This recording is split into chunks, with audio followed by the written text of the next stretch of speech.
Hello everybody, welcome to Two Saints at the Euros. So just to remind you, the Two Saints email address is the Two Saints podcast show at outlook.com. That's for any questions or features you'd like to see on upcoming shows. Just to remind you all, you can contact us via our email address, the Two Saints podcast show at outlook.com, for questions or items you'd like to hear in future shows.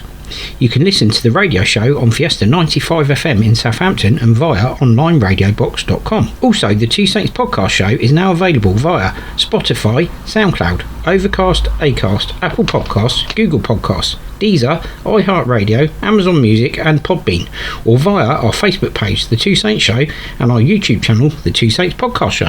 And the Two Saints Fantasy Premier League is giving you both the head-to-head and classic leagues, and the codes to join in with us on those are, for the Classic League, your code is MQAFOS. And for the Head-to-Head League, your code is I4FD0Y. And you can enter both those leagues via fantasypremierleague.com. So please do that. Please get involved. We'd appreciate it. We had a really good time with it last year. And so we get as good a competition as we did then. Thoroughly looking forward to it. So coming up in today's podcast show, we have our review of the Czech Republic 1, Denmark 2, Ukraine 0, England 4, and England versus Denmark. Also, Saints Club news, other football news, and Saints transfer gossip. And introduce my co-host, Mark H. Evening, Mark. How you doing? Yeah, I'm doing all right. I'd forgotten him then. Look. Thanks for the afterthought, mate. I hope everybody else out there is keeping safe and well, looking after each other, in the Saints fraternity. I hope everybody obviously enjoyed, last night's festivities, and, let's hope that they can actually, rather than bring the home cup because it's already here, let's hope they can win it on Sunday. And get 55 years of hurt out of the way. Absolutely. Yep, 100%. So, as I said, we're going to take a very short break and we'll be straight back. And when we come back, we'll be doing the Two Saints review of the Czech Republic 1, Denmark 2, and the Two Saints review of Ukraine 0, England 4. We'll be right back.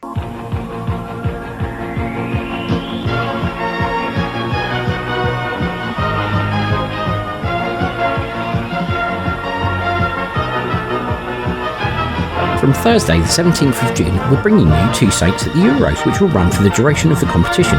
It will feature games involving England, Scotland, Denmark and Poland. Because some of these involve Saints players, we will have regular features like Saints Club news, other football news and Saints transfer gossip. Still broadcasting on Fiesta 95 FM in Southampton, Thursday 1 to 3 PM and via onlineradiobox.com.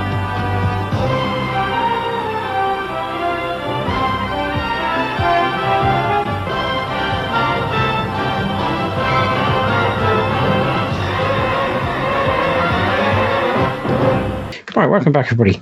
So starting with the Czech Republic 1, Denmark 2 and Ukraine 0, England 4. So yeah, Czech Republic 1, Denmark 2, pretty good result. I thought Denmark performed quite well. Probably the worthy winners, I think. It was kind of, I found it a bit of a strange game.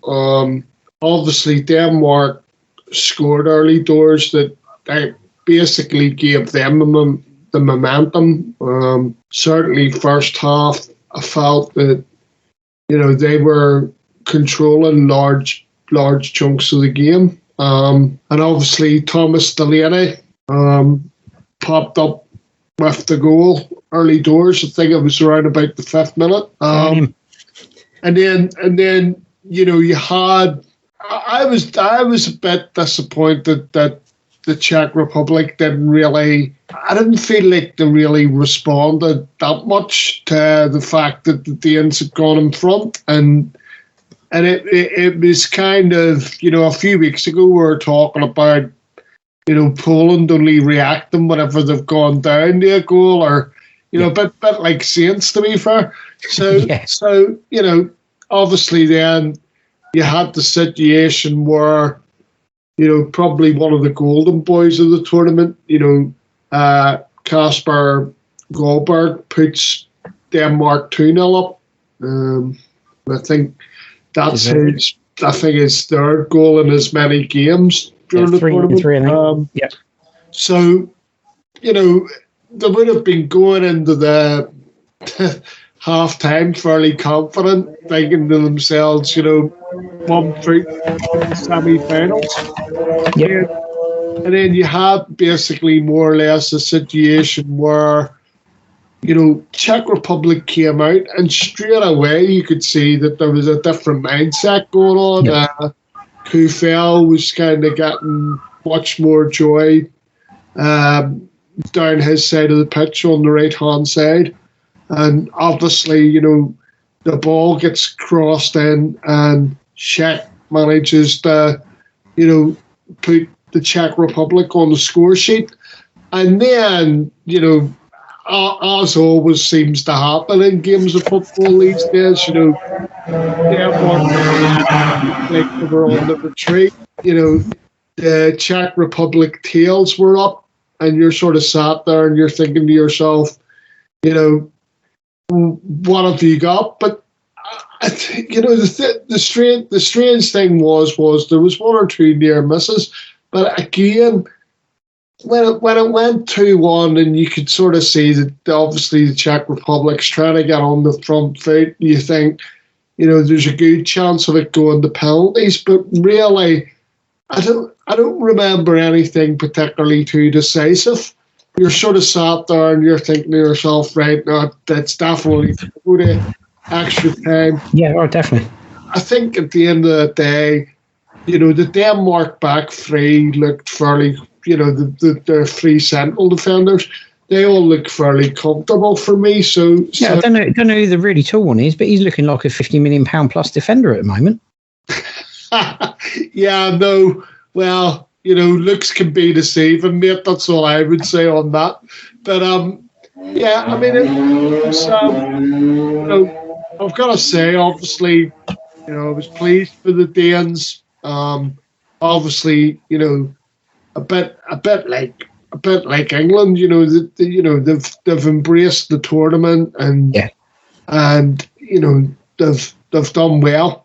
To get as far as what they have, and I think at the end of the day, they would have even been going into last night's game feeling fairly confident about things, because they did look fairly solid, against the Czech Republic. Because Czech Republic, I always tend to think to myself, especially during this tournament, I thought to myself, they might upstage a few people. I mean, that didn't sort of come to pass, but yeah, so no, the Danes would have been pleased with a 2-1 victory. I think also, in fairness, Mark, they've done exceptionally well to get as far as they've got without their talisman and Christian Eriksen, obviously. Oh yeah, no, I mean the thing is, I think, and I would probably say that the Danes do have strong starting 11, and the problem is you probably need to go deeper into your squad, because obviously it's tournament football. You're playing a game every 3-4 days, and having a talented squad that can bring loads to the table really is key. And definitely, maybe one of the downfalls for the Danes may be that there isn't as much strength and depth as they probably like. But look at it this way, mate. The way that I would be looking at it if I was a Danish person would be, it's their best showing at a major tournament since winning the Euros in 1992, getting in the semi-finals. Yeah. So anyway, yeah. I mean, look, in terms of the result was richly deserved. I think at the end of the day, for me, they deserved to go through against the Czech Republic. The Czechs probably didn't enough for me in the first half, and that was kind of their downfall. Yep, absolutely. So I think we'll move on nicely to England versus Ukraine, Mark, which I thought was going to be a little bit difficult. Obviously, you were saying to me, "Oh no, they've got to do what Northern Ireland have done. They've got to beat them at least 2-0." It was 4-0, so double what I said it was going to be, because I went for 2 and it was 4. I'll be honest, Mark. I was fairly confident that England would have a comfortable victory. Maybe not as emphatic as 4-0. Yeah. but I thought 2 or 3-0, was on the cards. For me, when I look at the Ukraine team, they've got a lot of technically gifted players that will get the ball in around, the 18-yard box, and occasionally, more their artist players may, have a shot or whatever. But really, at the end of the day, what they're lacking is a blocking, or a Sachenko himself. They're lacking, like a lot of the teams in this tournament, they're lacking somebody that's actually going to put the ball in the back of the net for you.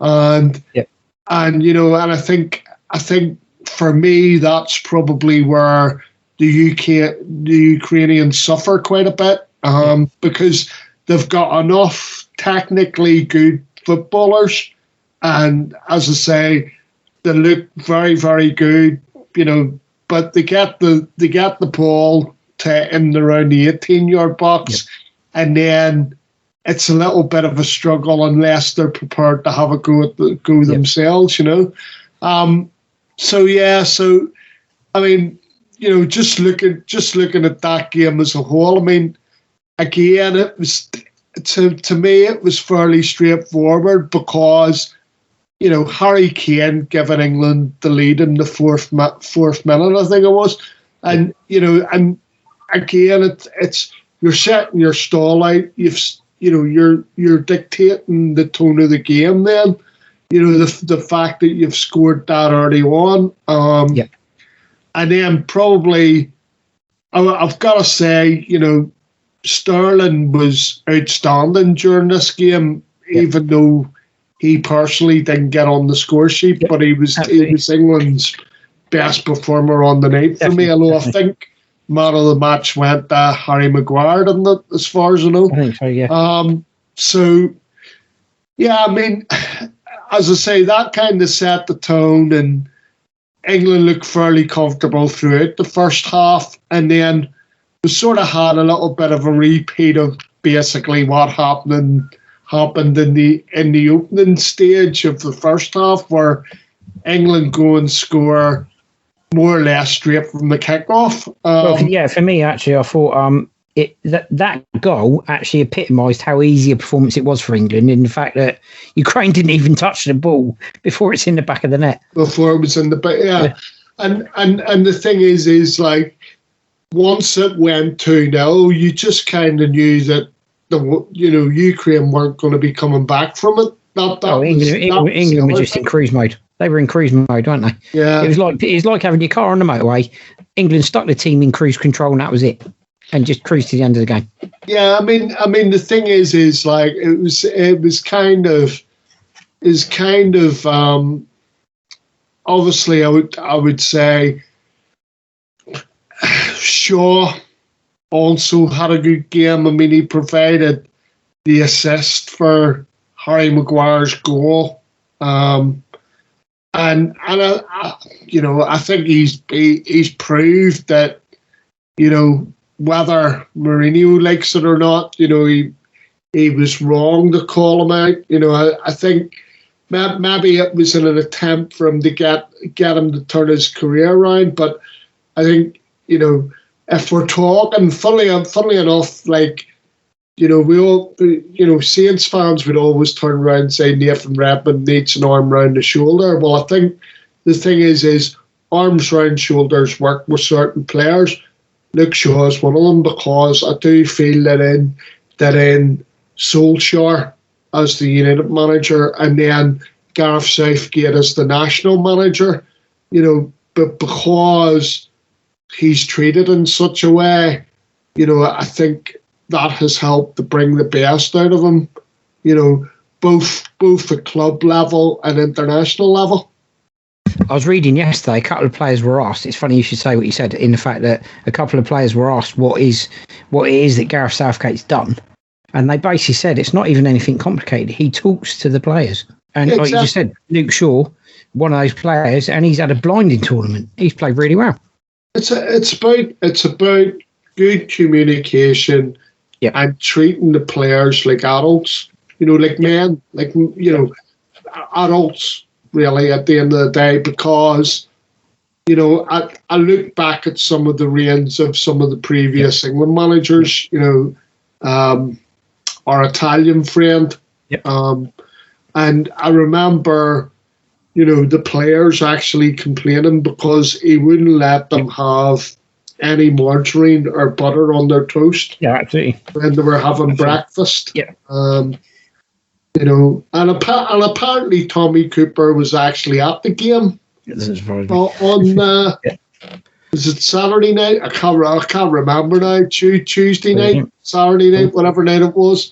But yes, so he was actually at the game. And yeah, and I just think that with Gareth Southgate, you know, he strikes me as very determined individual. You know, no rock gets not uncovered.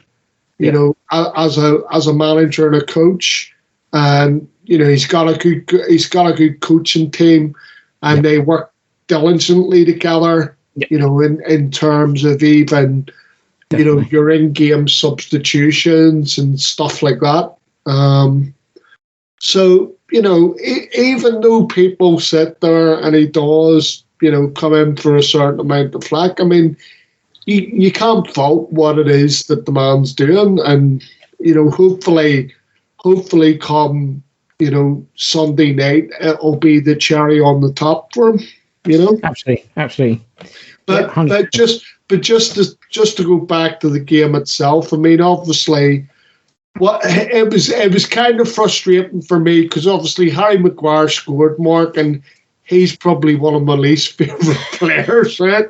I'd sooner have another centre back in there somewhere. The way it ended, Mark, the two players that scored, it's just personal choice. With the way it ended, the way it ended, and the two players that scored, you must be pulling your hair out. Yeah, I mean, but, you know, we both agreed on it. We both said, you know, before ball was kicked that personally we wouldn't have taken Henderson or Maguire because England down the years had made similar mistakes where they'd taken injured players to tournaments and it had backfired on them, you know, rather than taking fit players to tournaments. But thankfully, at the end of the day, you know, the medical staff and everybody else, you know, called it, and they called it right. And obviously, you know, Harry Maguire obviously scores his goal from, as I say, from a Luke Shaw. And then, you know, one of the more interesting things was, you know, of the creative players, quote unquote, and we talk about, you know, Phil Foden, we talk about Grealish and people like that, and Jordan Sancho, but it was Mason Mount that provided the assist for Henderson to score the third. Yep. Or sorry, I should say Henderson to score the fourth. I forgot that obviously Harry Kane had scored a goal in between that in the 50th minute, because that was the other weird thing as well, was because even when the second goal went in, like I said, you know, at 2-0, you sort of thought there's no way back from here. But then England literally scored straight away again. You know, also, Mark, it could have been, in all fairness, it could have been 5 because Harry Kane was only denied a hat-trick by an outstanding save from Bushcam. I mean, the thing that kind of gets me about the whole tournament, and this is the one thing I didn't understand, was, you know, even during the tournament, Harry Maguire was coming in from criticism. You know, maybe it was, you know, they were calling it a drought thing or whatever. I mean, I just don't know how you can call him into question. I mean, he's probably England's best striker since Alan Shearer. You know? Yeah, it's just, you look at his numbers as well, and his numbers stack up against everyone, Mark. Yeah, exactly. And like I said, I mean, ultimately, Mark, a lot of teams during this tournament, and I'm talking about even the bigger teams, right, have suffered because they don't have an out-and-out centre forward that can stick the ball in the back of the net. And England have that. So, you know, you would hope going into Sunday that, that's going to pay off as well. Yeah, definitely. Yeah, absolutely. So that moves us on to England versus Denmark, which we've obviously covered. But we've covered it via an interview we did with Hugh Bartlett. So up now is the interview we did with Hugh, and it's the review of England versus Denmark. Hello, everybody. Welcome to another in our series of interviews regards to Saints at the Euros. Two Saints at the Euros, sorry.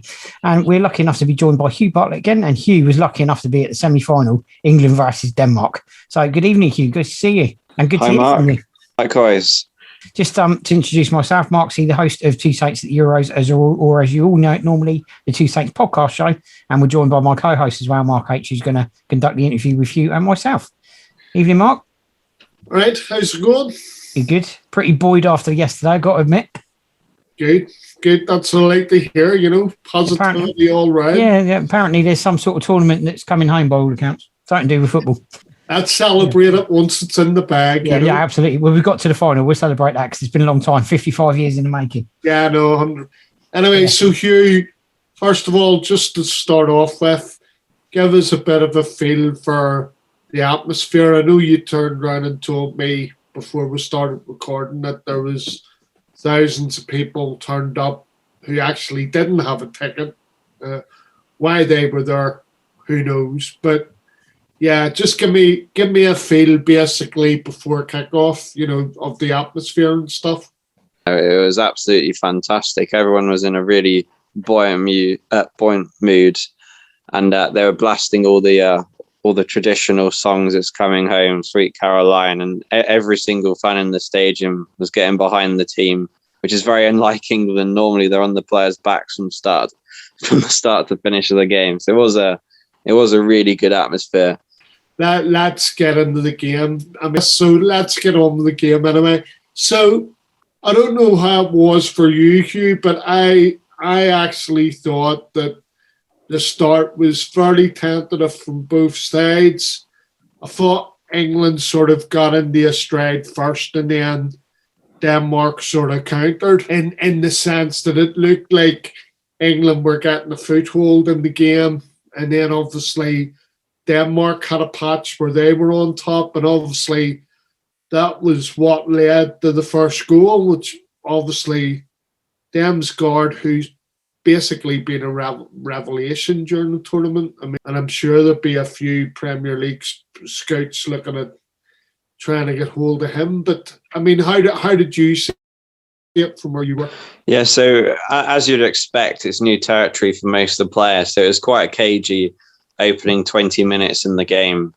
But Denmark put an awful lot of energy and effort into it. And it was quite clear from early on in the game they were eventually going to burn out. And especially since they made all their subs so early on in the game, that did play a part by the end of it. The first half an hour, there weren't many chances really. It took an absolutely exceptional free kick to put Denmark in the lead, which, they did look a bit threatening on the break, but I didn't really see much from Braithwaite up front in particular. So they didn't really...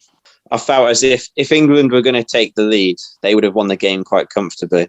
So as it happened, I suppose, for a bit more of a spectacle, it was a good job that the Danes actually took the lead then. Is that what you're saying?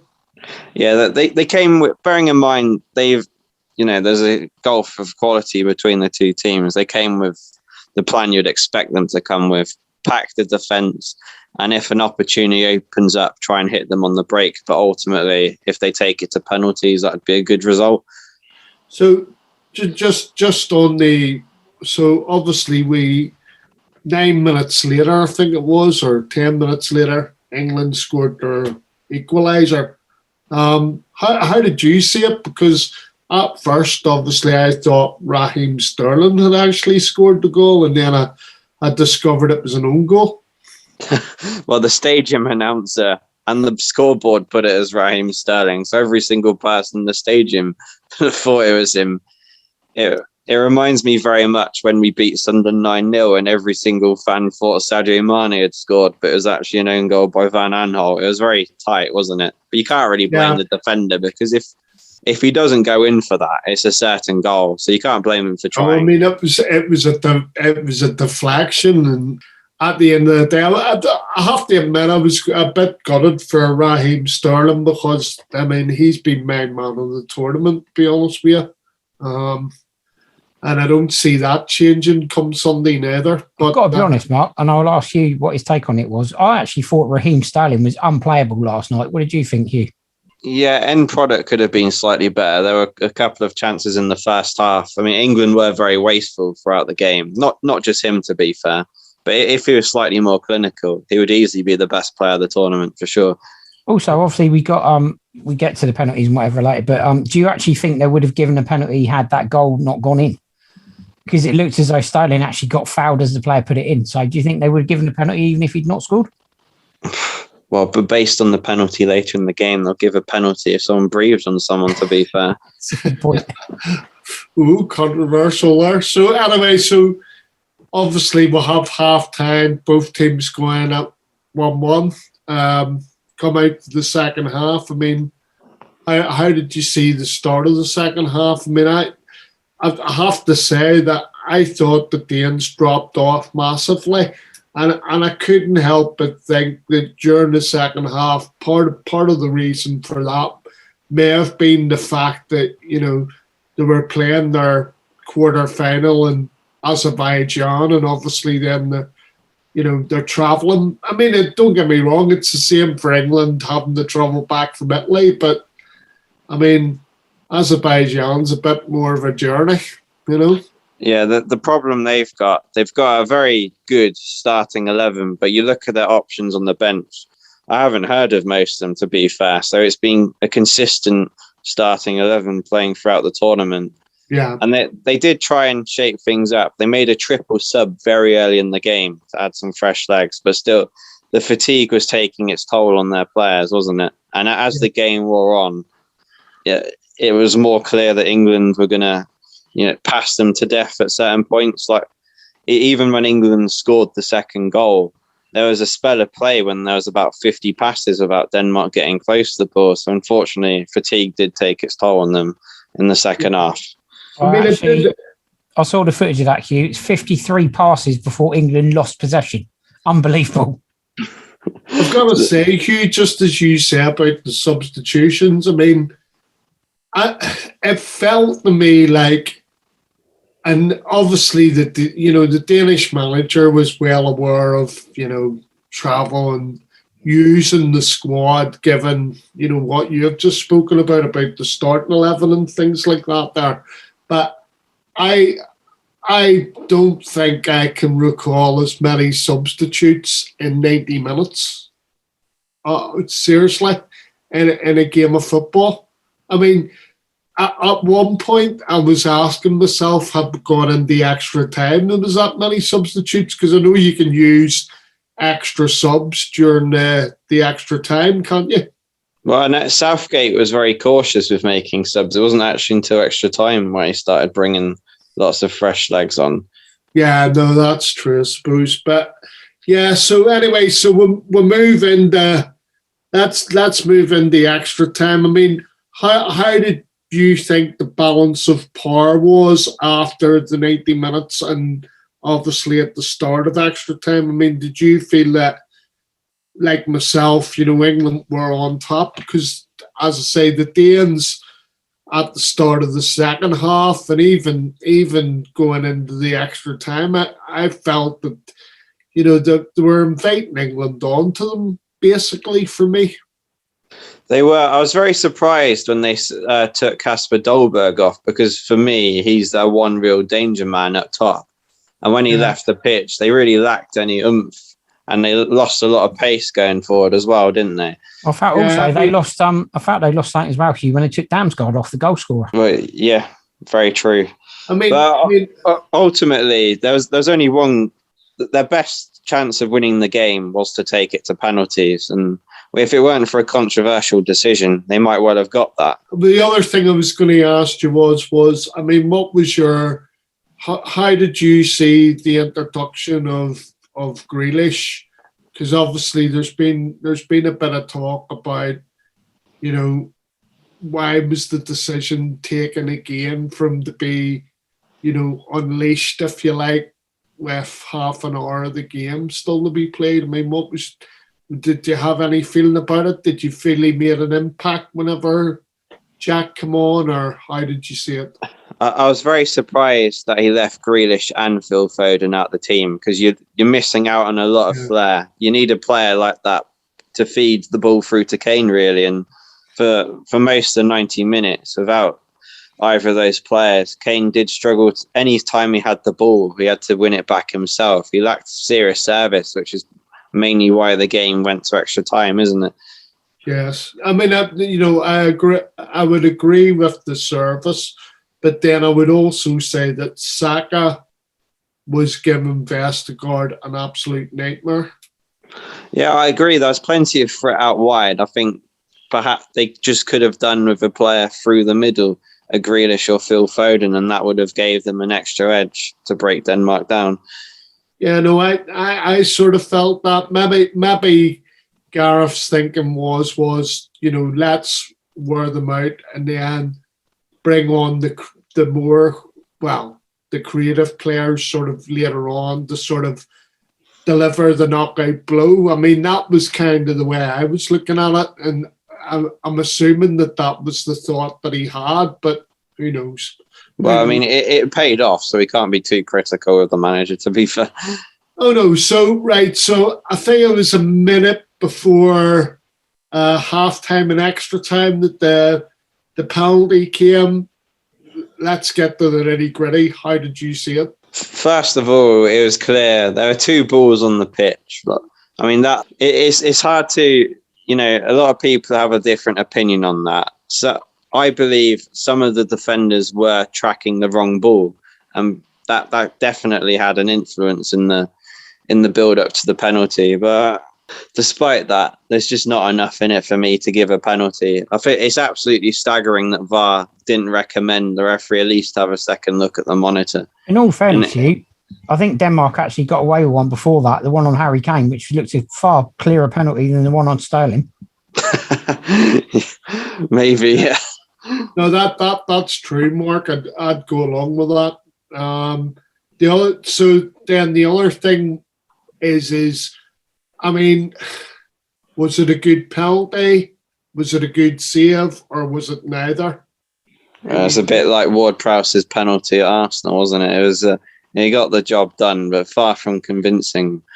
It is a bit concerning, because there's definitely a possibility the game against Italy could go to a shootout, and if your main penalty taker's hitting them like that, it is very concerning, isn't it? Yeah. So basically, then, before we started to record this, I asked you if you felt that Schmeichel could have done better with the penalty, because you did say that it was parried. Was there any chance of him making a cleaner save than that, do you reckon? Yeah, some people have said he could have held it. I don't agree with that, but he definitely could have palmed it maybe slightly further away from goal, and a defender could have followed up. Okay, the other thing that I just want to say is, I mean, Harry Kane's come in for a ridiculous amount of stick from the England supporters, and I just want to stick up for him, because, like any good striker, at least he was alive to the chance of the rebound. When I say rebound, I mean the shot initially being saved and being alive to the fact that follow up and it's in the back of the net. So obviously then 2-1, England see the game out like good professionals. I did think towards certainly the last few minutes, there was plenty of good possession football going on. So it was good to kind of see that, because you don't normally see that from an England side in those sort of situations. So that was good to see. And then obviously the final whistle goes through, and your emotions and feelings at the final whistle. Well, to be honest, it wasn't, the game was won for me when the second goal went in. There was no real threat from Denmark at all. So that the celebrations all starting 10 minutes before the full-time whistle. But unfortunately, I've never seen Saints win silverware. This is the closest I've seen to a stadium being as joyful as that and as ecstatic as that. It was a fantastic experience. I just wish, it had taken place before COVID and it could have been a full house. And it really. I just want to get your thoughts on something quickly, Hugh. There was a certain ex-Saint playing for Denmark in the form of Pierre-Emile Højbjerg, who I felt probably spent more time on the turf than he did on the ball. What was your take on that? Do you think there was a little bit of Italianness creeping in there? Well, yeah, but every player's done that, it's a very it was a soft penalty, so we can't be too critical about Denmark's antics, can we? No, not at all. I just thought it was quite ironic that he spent more time on the turf than he actually did on the ball. So he probably did them. That was probably to their detriment. I mean, I take it you saw the Italy-Belgium game. It's absolutely nothing in comparison to that game, is it? Yeah, I must admit, Ciro Immobile's behaviour was disgraceful, wasn't it? Let's be honest. Went down in absolute agony. As soon as they scored, he ran up, jumped up and ran over to celebrate. Yeah, in that game, yeah. Miraculous cure. Anyway, apart from that, the other thing that I wanted to ask, and this is a bit of a surprise one, would be what was Mark C's reaction to the result? Was he doing much celebrating? I was. It was quite ironic because I'd been at an inauguration for my radio station during the day. And the day before, and I actually got asked what the score would be, and quite proudly stated, Denmark are a threat. It will be 2-1 to England. Absolutely on the money. So I was pretty ecstatic, to say the least. And look, I'm 49 years old. First time in my life we've reached a major tournament final. So happy days for me. Absolutely ecstatic. Good. Had I been at the pub, I would have had a few, I think. So then just moving slightly on to Sunday. How do you see things panning out? We'll go to Hugh first. It's definitely England's best opportunity in a long time because Italy, don't get me wrong, are a very, very good side. However, they don't have the quality that Belgium, Portugal, France have. It's if I was going to pick an opponent, they'll definitely be up there. They're going to come with a game plan similar to the game plan I saw against Spain. They're going to keep things very tight. Maybe nick a goal on a set piece or on a break. And I could see it going to extra time again, like both semi-finals did. It's almost like a flip of a coin. By the way, I'll just give you the stat that if you win one penalty shootout, a nation never wins back-to-back penalty shootouts in a major tournament. The thing is, I remember the Pirlo penalty in the 2012 Euros when Italy beat England on penalties then, and they're up there, one of the best sides at taking shootouts, aren't they? So anyway, I'll ask you the same question, Mark. I know you weren't expecting to be involved, but I'll ask you this. How do you see... Hugh, one thing. Score prediction. Any prediction score for me for Sunday? I think it'll be 1-0 to England after extra time. It'll be a very tight game. I do think England have slightly more quality. And with the home advantage as well, they'll just about edge through. But if the game wasn't at Wembley, I might be going for an Italy win, to be fair. There's very little. They're definitely a better team defensively with Chiellini and Bonucci. But I think attacking-wise, England do edge it. So both teams counteract each other. Historically, Hugh, Italy have always been a good defensive unit. Anyway, that has never changed down the years, mate. They've always had a good goalkeeper and they've always had two good centre halves. For me, Chiellini is one of the best defenders to play this century. What he's achieved for club and country is you can't underestimate it, and still playing at this age, it's going to be hard to break him down. Anyway, be prepared for maybe a little bit of cheating going on. I'm gonna be that blatant about it, but be prepared for a little bit. From England diving to win a penalty, do you mean? Well, it can work. Hugh, in this day and age, it can work both ways because we have the invention of VAR. You know what I mean? And the slightest touch, people go down these days. That's the way it is. That's the way football is. I'm sure you agree, Mark. Nobody's going to get thrashed in that. It's going to be a very tight affair, and it's very hard to call, isn't it? Oh yeah, no, it's difficult to call, but I can sit and enjoy it as a neutral. So same question to you, Mark. What do you expect to see on on Sunday night? I think it's going to be quite defensive from Italy. I think England will be quite defensive as well. I mean, England will carry out the philosophy they've carried out for the entire tournament: be hard to beat and try and nick it. Which is pretty much what they've done for the whole tournament. Apart from the Ukraine game, I thought the Ukraine game they played with quite a bit of freedom actually, which I don't think they'll get against Italy. What does concern me is watching the Denmark game last night. Harry Maguire gets a yellow card for an alleged elbow, which didn't happen. The guy gets headbutted by his own player. Yeah, no, I've seen that. And I actually do think the Italians are going to target Maguire. And I think, given how good they are with the dark arts, I wouldn't be surprised if we see England players flirting with a red card. It wouldn't surprise me. Given how the Italians play, given the fact that Maguire got caught out last night, not doing an awful lot wrong, it worries me. The Italians are going to employ the dark arts. I'm hoping Raheem Sterling's going to employ the dark arts like he did last night, because somebody needs to do it. If he doesn't, Grealish needs to do it. We don't want to get caught playing them at their own game. Play to our strengths, we get a result. 1-0 England.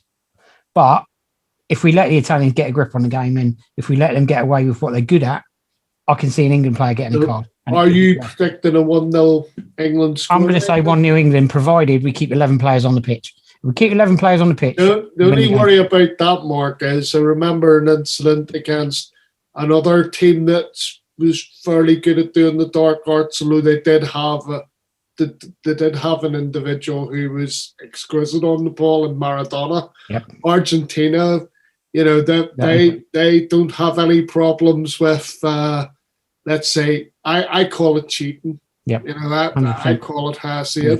It's not dark arts, it's just cheating or blatant, or as Hugh would call it in the modern era, blatant. And look, I never advocate an England player getting a card, and I'd never advocate an England player getting sent off. But if it looks like they're getting you sent off, make it worth it. Yeah, well, you see, I don't go along with that, because at the end of the day, probably I would still say, I forget, it happened, stuff happens, but, the thing is you don't want players being sent off, because like I said, it goes back to David Beckham being sent off against Argentina. I'll be honest with you. In 1998. I was asked who I'd like to see referee this game, and I'll be quite honest with you. I'd be giving the final to the German referee that refereed England-Ukraine. But the thing is you can't really compare Italy to Ukraine. It's like, comparing chalk and cheese. I just felt... Because the thing is Italy are of a standard, whereas Ukraine are just a little bit below that standard. My point is, I thought the referee was exceptionally even-handed in the England-Ukraine game. I thought he did a fantastic job. Refereed it brilliantly. I'd like to see him referee the final, because I thought no real major decisions really that game though. It was quite I agree with that, black and white match. He was pretty, even-handed, did what he had to do, and I thought he refereed really well. Okay. The only other guy I think you could probably get to referee is probably Anthony Taylor, but that ain't going to happen. Well, Hugh, thanks very much for joining us, and cheers, mate. No problem. My pleasure. All the best.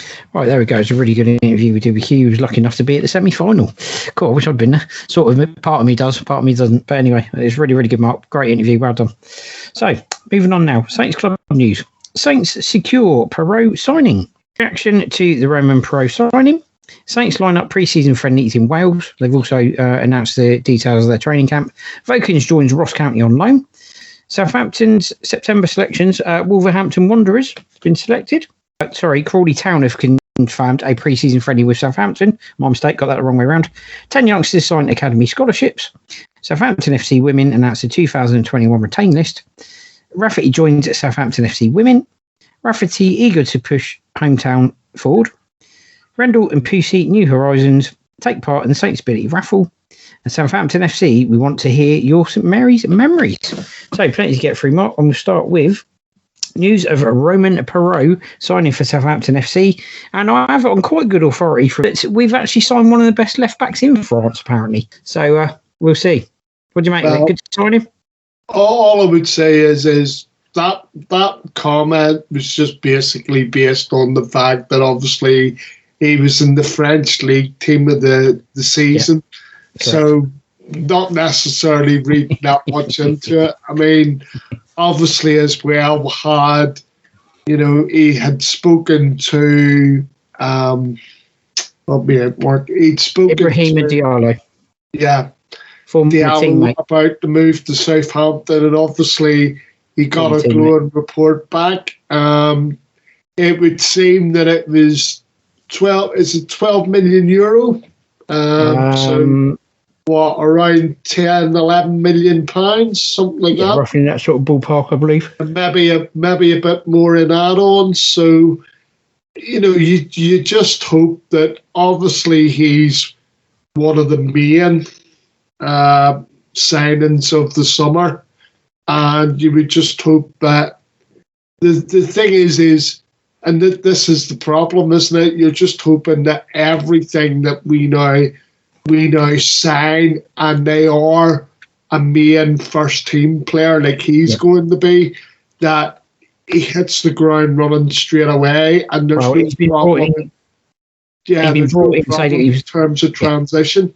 Yeah, I mean, he got brought in so that he was there for the first day of pre-season training, which he's obviously been doing. I've seen the photos. So, yeah, he's obviously been brought straight in order to join in straight away. So that's great. You want him to hit the ground running, and hopefully he will. My only question would be, obviously, it's a step up to the Premier League from French League One, and it is a step up. Will the physicality get to him early doors because of his fitness? He should be fit enough, but we're not sure where he's at fitness-wise, are we? No, I mean, by the looks of it, he has got a pre-season, obviously. Training before he actually came to obviously sign for us and stuff like that. Let's not forget. Yeah, I mean, it's important to point out to everyone as well, and important to remind ourselves as well, that we're actually getting something we didn't have last year. We are actually getting a pre-season, which they didn't really have, did they?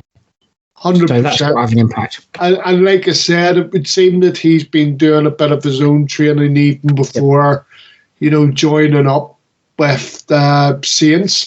The only other thing that I'm a little bit concerned about is I'm hoping that he doesn't get called into the French Olympic squad. Yeah, no, I'd agree with that, because that leaves us woefully short again if he does. Yeah, no, well, it's just a case of watch this space, but I'm pretty hopeful that he won't do. But then I've been hopeful in the past and it's happened, so let's see what happens on that one. Yeah, it's quite interesting as well that you mentioned the fact that he's done that extra training, because hopefully that'll stand him in good stead. We can certainly hope that. Remain, Mark and I, from the Two Saints show, will wish you well for the future with Saints. Absolutely right. And hopefully it's a long and distinguished career with us. Oh, definitely. Yeah, absolutely right. And I think it's fair to say the reaction was pretty positive from everyone, Mark. Yeah, no, I mean, look, for what we paid for him, you'd sort of think to yourself, we've got a bargain on our hands, because if he transfers the form that he's been showing in the French league, then it's a happy days and it's a win-win for everybody. Yeah, absolutely. So moving on, Southampton have lined up pre-season friendlies in Wales against Cardiff City and Swansea City. They're not staying at the Carrick Manor Resort, are they, by any chance? I wouldn't know, mate, but obviously they basically have these two friendlies coming up. Obviously, hopefully nobody will be blocking their passage to the Liberty Stadium this time. They won't be having to get off the coach and walk for about 2 miles. But all I would say is that I actually like the idea that, obviously they've arranged a little bit of a mini tour of Wales. We have a mutual friend that will be going to both games, so I'm hoping basically that we're going to have him on the pod and he'll do a little review for us. But so obviously we've got those two friendlies coming up, and looking forward to basically see how we're looking after a little bit of training, mate. Yeah, absolutely. So moving on from there, Jake Vokins joins Ross County Unknown. He did. Unfortunately, their football has now been curtailed due to COVID. So not a great start for Jake Vokins, Mark. Goes to Ross County Unknown, chose them over a different team. Not able to play for them because their season has been halted already because of COVID. Yeah, I mean, all I would say on this one, Mark, is like, in terms of his own development, and this is a perspective for me, whether he's got a future with Saints or not. I think Ross County's a good move for him. I would imagine that he's guaranteed to play most weeks. He might be struggling slightly against relegation. I mean, Ross County stayed up on the last day of the season, in the Scottish Premier League last season. But obviously, in terms of his football development, and whether he's going to be good enough for Saints, it'll be a good gauge, because the hope would be, he gets games, loads of them, coming thick and fast. The downside about it, like you were saying, and we're going to cover it more. Yeah, so like what I was saying, Mark, so we've got so more or less, like I said, obviously the hope would be that, and my hope for him is that I think it's the right move too, because I think that he will get the game time, and obviously that will help him, get his career back on track. Whether that's with Saints or not remains to be seen. And also the interesting thing is obviously the COVID's hit, and obviously Ross County were due to start their Scottish football campaign in the League Cup on Saturday, so that's going to have to be rescheduled. Other interesting thing that the listeners might like to know was John Yogi Hughes, that's his nickname. Basically, he kept them up last season. Well, he left the club a couple of weeks later, and they actually appointed Malky Mackay, who was the Scottish FA technical director. He actually had a few jobs down here, if you remember, Mark. He managed Watford at one stage, but so he's be reigniting his career again in management. So it'd be interesting to see how they go. But obviously, we wish Jake Vokins well. Absolutely right. So moving on, Southampton's Premier League meeting with Wolverhampton Wanderers at St Mary's has received a revised date and kick-off time, with Premier League TV selections revealed for the month of September. Saints will host Wolves, who recently revealed Portuguese Bruno Lage as the new manager, on Sunday 26th September, 2 p.m. BST, live on Sky Sports. Yeah, I look forward to it, mate, but again, I'm a little bit confused the way that particular game was chosen. But again, it's another Sunday kickoff for us. Thanks very much, whoever's responsible. Yeah, thanks for that. Yeah, brilliant. So moving on from there, Crawley Town have confirmed a pre-season friendly with Southampton. So that's Crawley Town, Cardiff and Swansea City. They're now playing in pre-season friendlies, Mark. Yeah, the only thing I want to point out to people is this is actually an under-23 fixture. So it's not actually the first team that will be going up. Will be our B side, and this obviously coincides also with the club announcing a few weeks ago that they were going to be playing a competitive pre-season fixture. This is the under-23s against Yeovil. Yep. So yeah, it'd just be interesting to see how it goes, because as we know, they definitely, probably even in the pre-season, need a few morale-boosting victories because of the poor showing last time out last season. Definitely. So staying with the academy as well, 10 youngsters have signed academy scholarships. Yeah, again, the big hope is, because it was a large number. I believe there was as many as 10 signed scholarship forms, and the real hope is that these scholars are obviously going to develop through the academy and go on, hopefully, to represent the football club. And if they don't, let's hope that the majority of them go on to have successful football careers, maybe a little bit lower down the pyramid. But I know you're going to mention it, but I see that one of the intakes, he's been with the club for a while anyway, is obviously Kelvin Davis's son. So Yep, and his name, funnily enough, is Sonny Davis. Yes, Sonny Davison. Sonny Davis. Sonny Davis, yep. Not to be confused with Sammy Davis Jr., but there you go. But no, I mean, the thing is you just hope that out of that crop, someone's going to shine through, because the thing is like, with it being the intake of the scholars, you would hope that quite a few of those players are local as well, Absolutely. Rather than the way we usually do things with the exit trials and stuff like that. But absolutely right. I mean, the big thing that you always hope for is that you're going to unearth a few homegrown players for the first team, and that's my biggest hope, and always is when we talk about things like that, like this. Definitely. Because we need a few local boys in the team, Yep, I'd agree with that. So moving on to, and I know Mark's going to love this, so moving on to Southampton women, who have announced their full retained list for the coming season, and the retained list is as follows: Charlie Evans, Georgie Freeland, Lucia Kendall, Sarah Luce, Caitlin Morris, Ella Morris, Millie Mott, Rachel Panting, Rosie Parnell, Sophia Farrow, Shelley Proven, Ella Pusey, Kayla Rendell, Shannon Siverwright, Kelly Schnook, Alicia Ware, Kirsty Witten, and Phoebe Williams. So that's their retained list, Mark. And also, they've also added to their ranks Rafferty from Brighton and Hove Albion, and Rafferty is actually a local lass.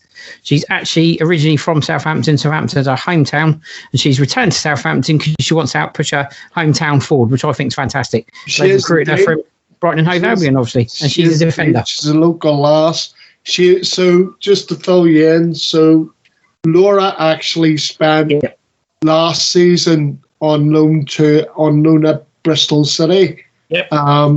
Obviously, ultimately, I think Bristol City were relegated from the Women's Premier League, but she played near the whole season, so it's a great signing in terms of having somebody with Women's Premier League experience. Yeah, I mean, the clubs that she's played for, considering she is dropping down 2 divisions. Yeah, I mean, the club she's having been with a Premier League side herself. Yeah, I mean, it's a really. I mean, I would have thought in football in terms for her, okay, she's going to play every game and all the rest of it, Mark. But it's a big call to drop 2 divisions, and I'm sure that she's going to bring so much experience and everything else to the women's side. And then there's the bonus. The bonus is, of course, that she is Northern Irish through her father, because her father is actually from Northern Ireland and she plays international football for Northern Ireland. So hopefully next season, when we're playing in the European Championships, she's going to be playing at St Mary's, and I'm going to be cheering her on in the green and white. Absolutely brilliant. Fantastic.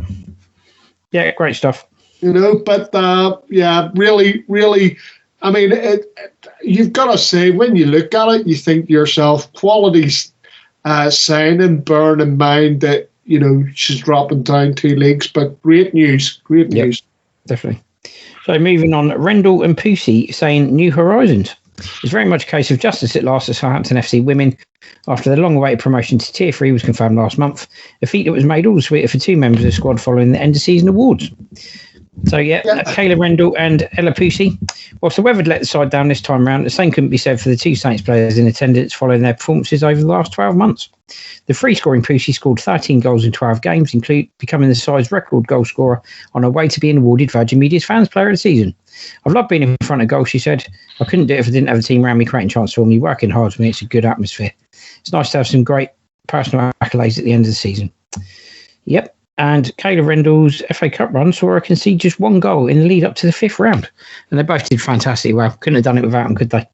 No, 100%, man. I mean, I like the fact that, in terms of Ella Pusey, I mean, she actually could, because she won the Fans Award, the Women's Fans Award, and rightfully, she sort of really she went to town and sort of thanked the fans for voting for her and stuff like that. And like you said, Randall herself, she's had a very, very good season in the goal. So, as I say, it's all looking really promising. And hopefully this time next season, we're going to be celebrating promotion into the Women's Championship, Mark. So fingers crossed. Right, moving on now to take part in the Saints Ability raffle. You can help to raise vital funds for the Saints Ability project by entering into Saints Foundation's raffle, with prizes including a video call with Matt Letizia and Francis Benali. Saints Ability sessions support active and independent lives for people with disabilities in the community. It's all about breaking down barriers. This Saints Foundation's mission both on and off the pitch. But now Saints Ability faces a barrier of its own. The project currently has no co-funding partner, so Saints Foundation is asking for your help to raise vital funds so the project can continue to support its participants. So there we go. Yes, it's a very worthwhile cause, Mark, and hopefully, people will, I know things are probably hard for people as well at the minute, but, if they can dig into their pockets and, I'm sure a call or interaction with, whether it be Franny Benali or Matt Latiz is always welcome. Yep. Certainly is in this house. Definitely. So moving on, we want to hear your St Mary's memories. At Southampton Football Club, we want to celebrate the people that are at the heart of everything we do, our fans. To mark the 20th anniversary of the club's move to St Mary's, we're looking for fans to feature in a special film celebrating the time at the stadium and share memories from the past 2 decades. Whether you were at the very first game back in 2001, I was, or have supported the club from afar, we want to hear your stories. The greatest moments you've had supporting Saints down the years and how the club played a part in your life, alongside other landmarks and milestones. You can get involved and feature in the celebratory film. You can either go to St Mary's next week to talk through the stories, or share your special photos and videos from your time supporting Saints over the last 20 years. The club would like to invite supporters to St Mary's on either Thursday the 8th of July or Friday the 9th of July to share their memories. It will only take 40 minutes of your time and you won't have to be on camera, but we might collect audio recordings to use in the special celebratory video to be released later this year.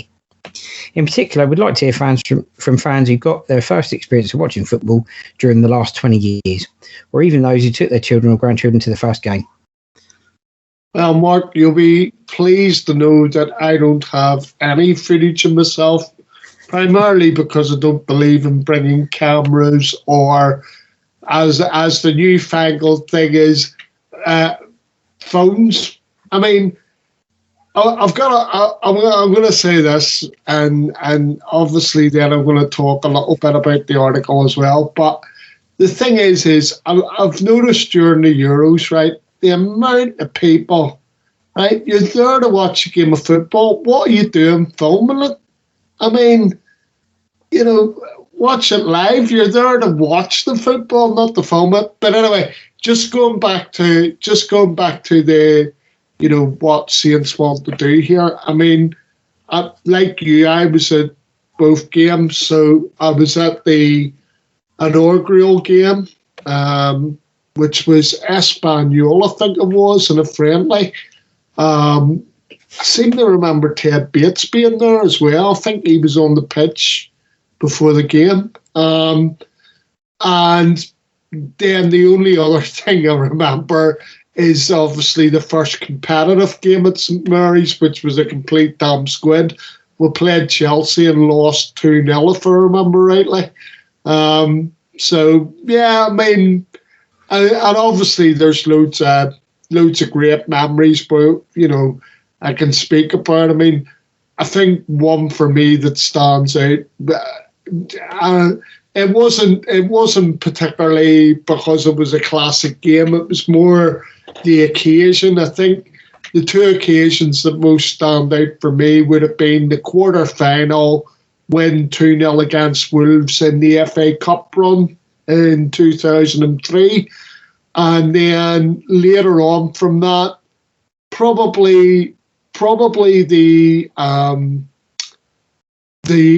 and this is a strange choice, I know, but I just think it was because it meant that we got to go to Wembley, and it was probably the MK Dons home home victory in the JPT Trophy.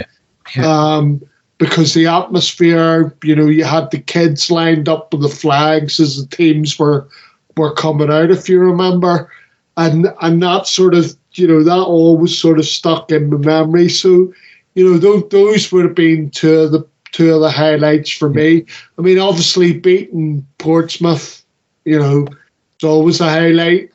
Whether it was, James Beattie in the 2-0 win in the League Cup, or the Jason Dodd corner, and obviously the win in the league. So, there's lots of memory. I mean, if I thought about it more, I probably could come up with more, but unfortunately, I don't have any footage to share, because I believe if you're paying, £30, £35 a game, you want to be sitting there watching the game live. I don't want to be recording it on a camcorder or my phone. Thank you very much. I've got three, to be fair. Three of my greatest memories at St Mary's were all really great occasions, to be fair. Inter Milan at home, superb. Absolutely fantastic at St Mary's. Under the lights. Yeah, European football against Inter Milan. Doesn't get any better than that. Absolutely superb. Loved it. Another one, highlight for me, I was right behind him when he scored this as well. Rory Delap's overhead kick against Tottenham. Yeah. Absolutely brought the roof off. Unbelievable finish, unbelievable goal. Just outstanding. Yeah, I was there for that. I totally agree. And with both of those. Against Portsmouth, and for one reason and one reason only, my favourite little Latvian at the time comes off the bench. And his first contribution, he picks the ball up on the wing, goes past a couple of Pompey players and carols it in the top corner. Yeah. Absolutely brilliant. Standout moment. Marion Pahar's coming back from injury. Didn't last very long, sadly. But for me, just a fantastic memory to be there and see that. And then raw emotion for Marion and all the fans when that went in. Oh, fantastic. Yeah. And obviously Jason Dodd's goal straight from a corner. What's not to love about that? And it was against Portsmouth. Brilliant. So yeah, they're all good memories for me. Definitely. And there've been plenty of others. Tottenham in the Cups reminds me. Beating Tottenham at home in the Cup. Yeah, 4-0. Yeah. Fantastic. So anyway, there we go. That brings us to the end of that section. So we're going to take a short break and we're going to do other football news for you after that. The Two Saints podcast show will still run over the summer, featuring Saints players at the Euros and regular features such as Saints club news, Saints transfer gossip and other football news. Ways to access the podcast are: just to remind you all, you can contact us via our email address, the Two Saints podcast show at outlook.com, for questions or items you'd like to hear in future shows. You can listen to the radio show on Fiesta 95 FM in Southampton and via onlineradiobox.com.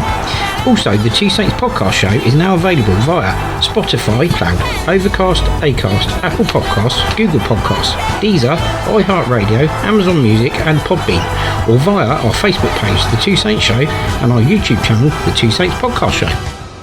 Hi everybody, welcome back. So, other football news, and we start in the Premier League. Enoch Wepu, Brighton and Hove Albion signed Red Bull Salzburg midfielder on a 4-year deal. And then Patrick Vieira taking over as Crystal Palace manager. Junior Firpo, Barcelona fullback, joins Leeds United on a 4-year deal.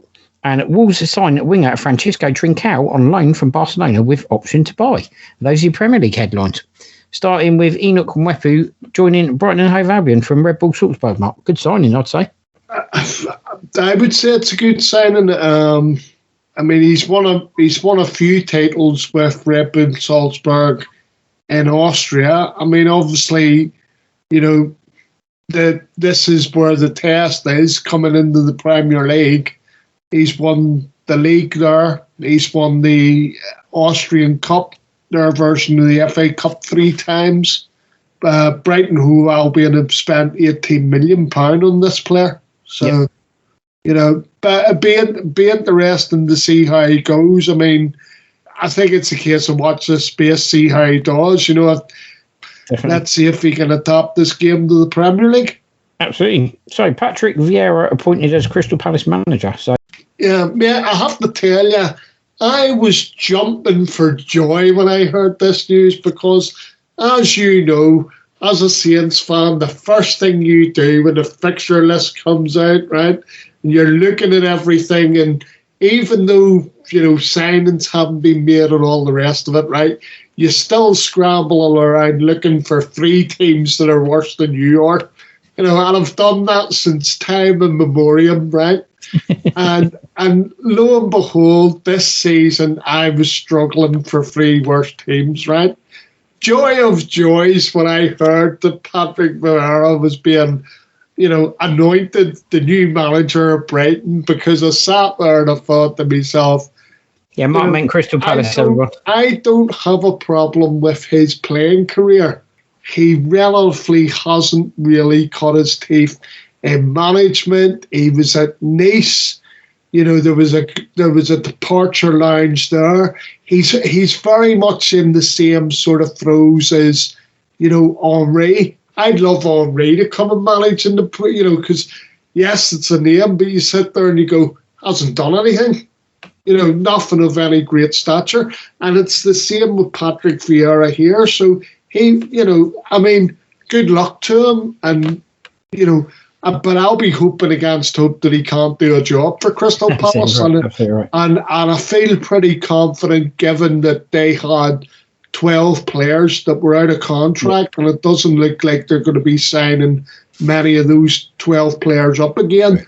He's got a lot of work to do over the, even before a ball's kicked. Yep. Before the start of the new season, a lot of work to do. Definitely. So it's watch this space. But good luck, Patrick, because I have a funny feeling you're going to need it. So moving on, Barcelona fullback Junior Firpo has joined Leeds United on a 4-year deal. He was also linked with Saints, but I didn't ever think he was coming here, to be fair. Yeah, when you look at the transfer fee, right, Mark, are you that surprised that he was another option? If Romain Perraud didn't come to Saints, we're not surprised that he was another option, because obviously he's joined Leeds for more or less the same sort of money that we have signed Perraud for now. Yeah. And obviously Perraud also, it's important to point out that Perraud's younger, but albeit by a year, but he's younger. But it just goes to show to me the market they're shopping in. By all accounts, he hasn't really made any, came with reputation at Barcelona, but I wouldn't necessarily say that he hasn't been able to establish himself, in the first team, hence, loan deals, whatever. And obviously be hoping, having signed for Leeds, that he'll make an impression during his time at Leeds and make an impression in the Premier League. Definitely. Obviously, we'll be hoping as Saints fans that it'll be Romain Perraud that will be making more of an impression as a left back, but let's see what happens. Let's see if Saints went for the right one. Yeah, absolutely. Right, so moving on to the next story, Wolves are at it again. Wolves signed winger Francisco Trincao on loan from Barcelona with option to buy. Guess what, Mark? He's Portuguese. Anyway, that's not the point. The point I was going to make is, well done to Wolves. They've signed another Portuguese player. This guy's a winger. Why don't they just go and sign Benfica? It'd be easier, wouldn't it? All I would say is, Mark, is you took the context wrong, in the sense of what it said was you needed to have a Portuguese passport if you wanted to be the manager, hence Jordi Mendes is Portuguese. But if you look at the buy-in that they do, it's always somebody from the Iberian Peninsula, which includes Spain. So Spain or Portugal, But again, you'd be interested to see how he goes. I'm interested to see that there's no, given the striker that they bought during the summer, whose name escapes me. I think it's De Silva, the striker. Yep. And I know that you had him in your fantasy team for a while, which was a bit of a damn squid. But, we'll gloss over that. But the thing is, they paid the money for him this time round. They've brought in the winger from Barcelona. And guess what? They haven't paid a fee. He's only in on loan. Obviously, if he makes an impression, they may be tempted to buy him. But it'll be interesting to see what happens there. I have to say that Wolves are also one of my tips to struggle, along with Crystal Palace this season. So hopefully with that prediction, I'm giving Saints a bit of breathing space. Well, the deal for him includes a non-compulsory option to buy. He's 21 years old. He joined the Spanish club from Portuguese side Braga in the summer of 2020. Made 28 league appearances for Barcelona last season. Scored 3 goals, provided 2 assists, and 7 Champions League outings. So I take it, even though he's representing a Spanish club, he actually is Portuguese then? He was recruited from Portuguese side Braga in summer of 2020. Oh dear! They might as well just go and sign the Benfica team. It'd be easier, wouldn't it? Yeah, Jordi Mendes, what a man! What a man! Why don't they just say, Jordi, can you tell us which team in Portugal we should sign? Just take out the middleman. Just be easier, wouldn't it? Just sign the whole Portuguese team. I think you'll find as well, Mark, that if you look deeper into it, the chances are that Jordi Mendes is an agent somewhere down the line to some of these players that come into Wolves as well. But it's important to remember to also point out as well, they did actually sign a defender recently, and this was Colombian defender Yersin Mosquera. So they haven't just signed Iberian players; they've now signed somebody from Colombia. Yeah, it's a nation, though, isn't it? But anyway. Certainly. Apart from that, no, I did see that he's did sign the Colombian. I actually think that might be a decent signing for them, but the proof of the pudding will be in the eating, as they say. Yeah, I seem to remember a certain Colombian's career at Saints went quite well when he joined for us. John Villafara turned out to be quite a good signing for Saints at the time. Can't say his career or the rest of his life panned out quite as well, but during his time at Saints, he did okay. Yeah, no, he's very good enough for us. Absolutely. But so moving on to the National League, and this is a story. This is about Wrexham. So Phil Parkinson's been appointed as Wrexham manager. This is obviously the club that Robert McElhenney and Ryan Reynolds are now running, and also apparently they're going to be sponsored by TikTok. Yeah, that's not the only other big news as well. Apparently, there's going to be a documentary series as well called Welcome to Wrexham, which I can't wait to see what happens on that one. Given that we've had documentaries on Sunderland, Tottenham and Manchester City in recent years. Anyway, so, yeah, I mean, look, I suppose from a Saints point of view, the most interesting aspect of this is obviously Phil Parkinson, ex-Saints player through the academy. But it's a curious one because obviously there's a lot of Saints connections now with Wrexham. We have the Dark Overlord has obviously taken over or taken up residence at the racecourse ground. Namely, unless obviously this is me playing devil's advocate, so I'll tell you who the Dark Overlord is. It's none other than Les Reed. Obviously, you got Phil Parkinson there. I hope that Phil Parkinson is given the chance to breathe and do his own thing and everything like that there, because let's be honest, it's a little bit of a step down for him. He has been involved in, the Football League. Bolton springs to mind. I mean, his most recent appointment was Sunderland. I gotta say, I thought he'd done a fairly decent job there, but obviously they're desperate to get back up into the Championship, so he was dispensed of. And I just hope that the Wrexham job works out for him.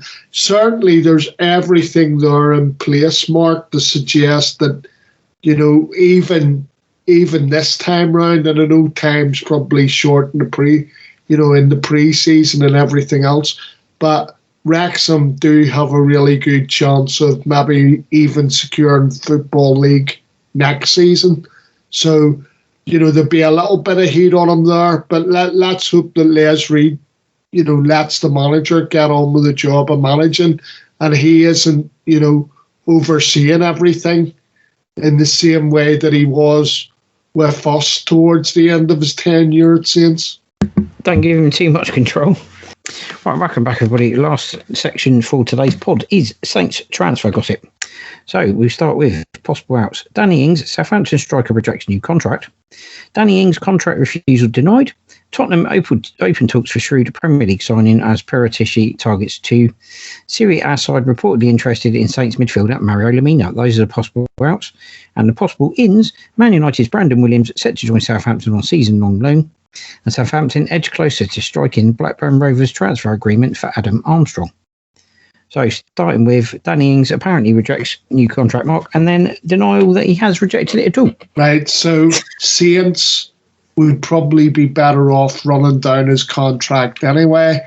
I believe that he's comfortable enough for that to happen. In the sense that I don't think he's necessarily going to push for a move. I think that if a top 4 club came in for him, then he would push for a move. I think you would see the dynamic change a little bit. But genuinely, I don't think he's interested in, this. Adam Blackmore even said top 6. I generally don't think he's interested in going to a West Ham, Tottenham, or an Aston Villa.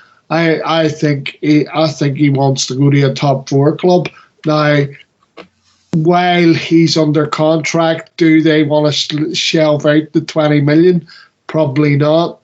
There might be a move in the January, but definitely, obviously, come next summer, he's on a free, and I dare say one of the top 4 clubs will come call him. But I've got to say, and I've said this to you before, Mark, if it's true about Adam Armstrong joining the football club, it's going to take a season for him to adapt. So you'd still want to have Danny Ings at the football club, at least for the season, so that Adam Armstrong can get his feet under the table. A little bit like Shea Adams, to be fair, because we've seen that Shea in the first season, he struggled a little bit. And then he found his mojo as soon as restart happened, So there's that to consider as well. Definitely. Yeah, so moving on to Tottenham. Tottenham have stepped up their pursuit of Southampton defender Yannick Vestergaard by opening talks with his current club, according to reports. Defence is one of the main areas Tottenham will be looking to address in the summer transfer window. They already needed more depth there, but even more so if new coach Nuno Espirito Santo uses 3 centre-backs in the same formation he deployed at Wolves. My general take on it would be this. I mean, I've never hid the fact that although early season Ralph was getting a tune out of Yannick, I think we've seen towards the back end of the season that the old habits were creeping in again. And not just that, Mark. Even though I recognise that distribution and maybe a little bit aerially, it's improved and things seem to be moving in the right direction, it's kind of like I keep saying to you, the problem that I have is it's a defender with no pace, no awareness to where he is on the pitch, so therefore he gets caught out more than most. And yes, he's had a fantastic Euros, and let's hope that off the back of the fantastic Euros, Saints get to sell him for the price that they bought him for, and then they can reinvest that money in bringing an Adam Armstrong to the football club and bringing a centre half who's maybe 5 or 6 million quid to the football club. Yep, definitely. Serie A outfit Cagliari are the latest side to be linked with Saints midfielder Mario Lemina. Gianluca Di Marzio claims Cagliari are interested in Gabon international Lemina, with manager Leonardo Simplici reportedly looking to strengthen his midfield. Take the money and run. It's a strange one, Mark, with him, because one week you're hearing, Ralph wants to see what he's all about, and pre-season because he had such a good season at Fulham, and I can see that. But at the same time, you're telling me they haven't given him a squad number, which tells me do they really want him at the football club? It's obvious to me if they haven't given him a squad number, they're up for selling him. So whether it's Calgary or whether it's Newcastle United or whoever it is, I would say the club are definitely open to selling, given the fact that they haven't given him a squad number. Yeah, I would agree with that. So move on to the possible ins. Manchester United's Brandon Williams set to join Southampton on season-long loan, and Southampton edge closer to striking Blackburn Rovers transfer agreement. So, great news if they both come off. Yeah, I mean, right, so basically covering the Brandon Williams story, I mean, let's be honest, this is someone that we've been in pursuit of for the last 3 windows. This is the third window now where we've been trying to sign him. We've been trying to sign him since last summer. Man United haven't wanted to play ball. Now all of a sudden they're prepared to play ball because they probably recognise that he's not going to get the games at Old Trafford. And obviously they'll be hopeful that he gets the games at Saints. But I kind of think to myself, we've just brought it to... Now, it is about cover as well, Mark, right? And the good news, I suppose, from a Saints point of view, it would appear, ladies and gentlemen, that if we get Brandon Williams in, that's it in terms of fullbacks, because we have Romain Perraud, who's joined us, obviously Kyle Walker-Peters, and it would seem that Jan Valery, at least initially, is going to start the season with Saints. And so in terms of cover and in terms of those positions, we're covered if Brandon Williams joins. So that's the first thing to say. And let's hope that it happens, because obviously it'd be decent cover for a few positions as well. And then the last story, obviously, is Adam Armstrong from Blackburn Rovers coming to Saints. I mean, it's being reported that basically the sources close to the club are confident that they can get their man for the price that's been agreed. Now, I would probably say that it's being reported that they've initially offered 10 million quid. I'm going to say they probably have to up that by about 2, and maybe a few add-ons as well for to get their man. Hopefully, a bit like the Brandon Williams deal, hopefully they can get that over the line, and then let's see what else is needed in terms of strengthening for the season. Absolutely, no, I'd agree with that. And I think, to be fair, if we get in those two off the back of what we've already done, it's a fairly successful window, isn't it? Especially if you can ship a few out. Oh yeah, no, definitely. Although, like I said, Mark, if Vestergaard's going to go, I'd like to see us, invest in a centre back, and they are out there for around about 5 or 6 million quid. And if we do that, then you'd be pretty hopeful of hopefully having all I want is a solid season. There was 2, the thing is we started off, initially we didn't start too clever, and then we're like an express train, and then we just dropped off a cliff. So hopefully, if they have all their ducks in a row or all their eggs in a row, hopefully we will just have a good solid season.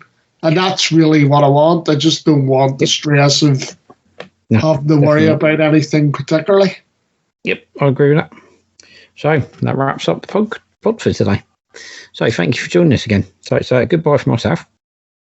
It's goodbye from me. And as I say every week, thanks for joining us, taking the trouble to listen to Mark and I's rants now and again. And also, until next week, look after each other.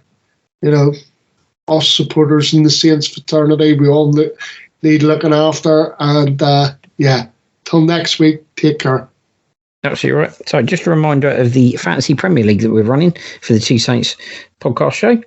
So if you go to fantasypremierleague.com, you can join our Classic League, and the code you'll need for that is capital M GAFOS. That's all lowercase apart from the capital M. And the head-to-head league is I4FD0Y.